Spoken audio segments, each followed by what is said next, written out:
En novembre dernier, l'ambiance est au beau fixe entre Emmanuel Macron et Cyril Ramaphosa.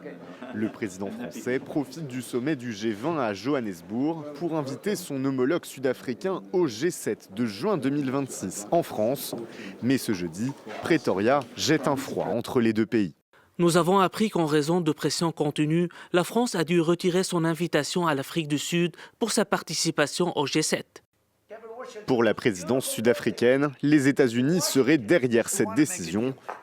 Depuis son retour à la Maison-Blanche, Donald Trump prend régulièrement pour cible l'Afrique du Sud et l'accuse, sans aucune preuve, de persécuter les Afrikaners, les fermiers blancs descendants des colons. Interrogé, la diplomatie américaine nie toute pression sur Paris, à l'instar de Jean-Noël Barrot, hôte d'une réunion préparatoire au fameux sommet en région parisienne. Nous n'avons cédé à aucune pression, mais nous avons fait un choix cohérent avec notre décision de tenir un G7 resserré et focalisé sur les questions géoéconomiques. Nous restons évidemment en contact étroit avec l'Afrique du Sud, qui demeure un partenaire essentiel de la France sur tous les grands enjeux mondiaux.